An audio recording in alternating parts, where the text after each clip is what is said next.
Keluarga korban kecelakaan pesawat Aviastar di Gunung Lati Mojong, Kabupaten Nrekang, Sulawesi Selatan menggelar doa bersama.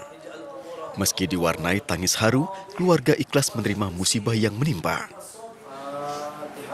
Di Makassar, Sulawesi Selatan, keluarga dan kerabat Nurul Fatimah menggelar doa bersama di kediamannya di Jalan Sunu 2, Makassar, Sulawesi Selatan. Keluarga berharap Nurul Fatimah yang menjadi korban bersama kedua anaknya Raya Adawiyah dan Muhammad Rafli Afif dapat segera dievakuasi dan diserahkan ke pihak keluarga. Apapun kondisinya ya, kalau masih selamat ya alhamdulillah, tapi kalau sudah kondisi yang terburuk ya kita ikhlas menerima. Sementara itu di Sidoarjo, Jawa Timur, keluarga Sukris Winarto yang merupakan teknisi pesawat Aviastar MV7503 juga menggelar doa bersama yang dihadiri oleh keluarga, sahabat, dan tetangganya. Keluarga berharap diberikan mukjizat agar Sukris Winarto diselamatkan dari maut dan kembali berkumpul bersama keluarga. Nanti pokoknya pulang seperti semulanya keberangkatannya sehat-sehat. Hingga saat ini pihak keluarga masih menantikan kabar terakhir dari proses evakuasi korban pesawat Aviastar yang dilakukan oleh Basarnas. Tim Liputan MNC Media memberitakan.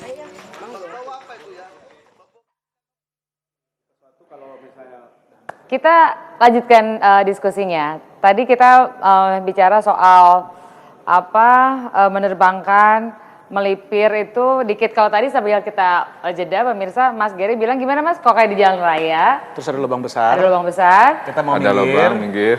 Tapi dibilang nggak boleh ya, gimana nggak boleh? Itu lubangnya seukuran mobil saya.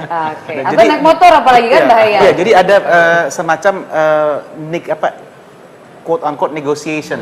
Atau ada diskresi gitu ya kalau seberapa urgentnya kasih dia. Jadi mungkin ATC di awal bilang oh nggak boleh, tapi dia minta lagi. ATC harus menganggap itu ini kayak penting. Jadi air traffic control tuh mesti ngasih karena yang paling tahu itu adalah sebenarnya pilotnya gitu ya. Nah, mari cerita lagi soal kondisi alam gitu ya. Membandingkan antara Sulawesi Selatan ini dengan Papua atau Irian Jaya pada saat Captain John masih di sana. Gimana sih? Katanya paling susah itu kan Papua. Ya, betul. Tapi begini, makanya saya kembalikan. Kita sebagai pilot itu harus memperlakukan rute yang akan kita hadapi itu sama, ya pakai kata sulit atau tidak, sama aja gitu. Jangan sampai, ini gampang saya, yang ini kan rutenya cuma gampang. Nah, ini nggak boleh. Pilot begitu. Jadi kita harus preparation. Zaman sekarang itu kan harusnya bilang, kan kita istilahnya proaktif Pak ya. Itu sebenarnya jangan. Harusnya safety culture prediction. Jadi memperprediksi budaya keselamatan gitu loh. Jadi kita not take it for granted, tapi harus memang benar-benar concern kalau di atas pegunungan akan terjadi gini-gini, akan ada building apawan, kita harus kemana, harus tahu tuh apa yang dikerjakan. Dan regulation kita mengatakan VFR, dan captain pilot itu adalah pilot in command. Dia yang menerbangkan pesawat itu. Kontrol itu hanya memberikan advokasi aja kasarannya, oh kamu gini-gini. Tapi yang decision adalah si captain ini sendiri sebagai pilot in command untuk melaksanakan safety itu. Jadi kalau misalnya you fly direct from here to here gitu kan gitu. Tapi kalau di situ memang ada gundukan itu negatif, kita minta ke kanan ke kiri. Nah, itu jadi decision karena yang bertanggung jawab kan pilot in command. Makanya disebutnya pilot in command. Jadi captain pilot itu pilot in command, terus ada kan co-pilot itu first officer dia yang bisa mengambil alih. Nah gitu, dia yang menerbangkan pesawat. Kalau kita istilahnya kalau instruktur, not aircraft fly you, but you fly the aircraft. Oh, not aircraft fly you, bukan pesawat yang menerbangkan kamu, tapi kita yang menerbangkan si pesawat itu. Pesawat nabrak gunung, bukan gunung nabrak pesawat loh Pak. Iya benar. Jadi jangan nyalain gunung ibaratnya kalau nabrak gunungnya nggak boleh ya. Cuaca nggak boleh disalahin juga. Nggak boleh. Karena kita sudah diberikan informasi pelajaran meteorologi mengenai cuaca. Nah, masa mengelawan buatan Tuhan? Itu mah udah nggak mungkin. Iya, nah, kalau soal Papua gitu ya, katakanlah itu medannya sulit. Di udaranya sama pada saat mau take off landingnya, apa yang pernah Captain ngerasain tantangan mengesankan? Oh, gini ya. Kita kalau mau bicara kita bicara soal Papua dulu ya, yang paling dalam tanda kutip serap gitu. Di sana itu sebenarnya bukan runway, cuman sekedar landasan. Landasan, sekedar landasan kan. Kadang-kadang kalau hujan dia jadi sawah. kalau Jadi, hujan. ya ampun, jadi pas mau landing itu ketemunya sama sawah gitu ya? Iya, Becek. nah kita di sini kenapa handicap kita adalah communication. Jadi orang yang di bawah tidak memberikan informasi ke kita mengenai keadaan cuaca di situ. Ya ini yang sampai sekarang, dari mulai dulu zaman sekarang sampai ini tetap Belum aja berubah. nggak Iya. Belum berubah. Belum Jadi berubah. Captain terakhir di Papua tahun 75. Ya. Sekarang 2015. Sekarang Ya ampun, sama kemana aja. aja 40 tahun gitu. Ya makanya itu tidak ditambah. Itu urusan KNKT apa Kementerian Perhubungan bukan. saya, Bang? Itu Oh, bukan ya. Urusan kita lah. kita Urusan yang kita ngajarin lah kan semuanya. dengan Kementerian. Nah kalau komunikasi itu kan kita bisa, sekarang kondisi landasan gimana? Oh baru hujan nih, basah gini. Jadi kita ada preparation. Jangan begitu kita landing, waduh jadi sawah. Take off aja nggak bisa kita. Nah gitu. Oke. Nah cuman dikembalikan. Untung banget kita menggunakan twin otter. Ya, Pesawat yang perintis. perintis itu yang bisa Jadi memang cocok buat bisa perintis. Iya, bisa iya. take off dan landing di short. mana aja, Namanya iya. stall itu. Short take off and landing. Jadi gimana? Landasan itu mulus-mulus aja atau bentuk kayak ada yang macam-macam di Ah, Papua? Kayak di jumping Papua itu. ya, ada landasan yang namanya Ilaga itu 7.700 kaki. Dia slope-nya kurang lebih 30 degrees. Gunung Jadi kalau depannya. kita landing dari sini, waktu mau masuk ke Ilaga itu gunungnya 17.000 dan 13.000. Kita harus sebelah kiri atau kanan. Begitu landing kita kelihatan, kita langsung harus straight in namanya.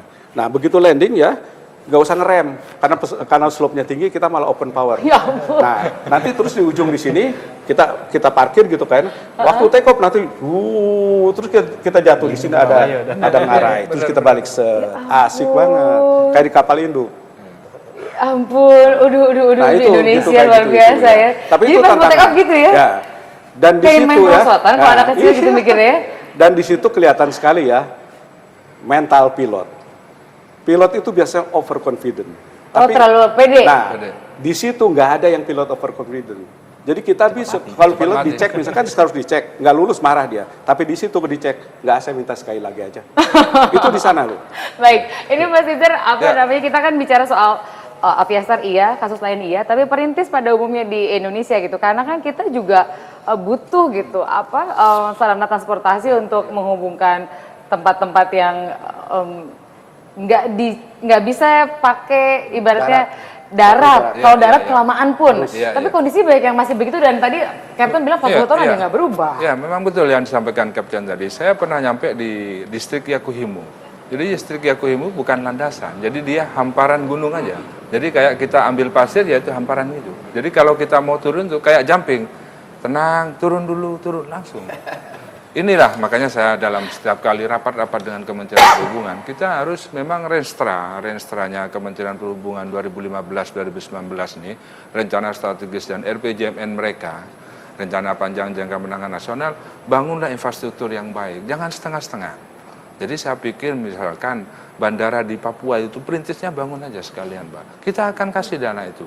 Kita ngapain kita misalkan ini setengah-setengah, ini bangun 30 dulu miliar, ini 50 miliar, ngapain? Nggak selesai-selesai. Nggak Ji. selesai-selesai. Jadi mendingan 3 tapi selesai semua selesai katakanlah. semua, Daripada iya. bikin 10 tapi semua Iya. setengah-setengah. Ini Oke. lagi saya tambah Mbak Tina, apa yang disampaikan Pak Jadi itu benar, bahwa kita memang, kenapa kita mendapatkan penerbangan kita itu kelas 2? Tidak aman. Karena pemerintah kita tidak patuh terhadap regulasi yang dia bikin sendiri. Tidak patuh terhadap peraturan Menteri Perhubungannya yang saya bilang tadi, tidak patuh pada Undang-Undang Nomor 1 2009, tidak patuh pada renstranya, tidak patuh pada RPJMN-nya. Makanya Amerika dengan Eropa bilang kepada kita, you tidak patuh pejabat pada regulasinya, regulasi yang kamu bikin, maka kamu penerbangan kelas 2. Kita nanti lanjutin lagi, dan ini menarik loh.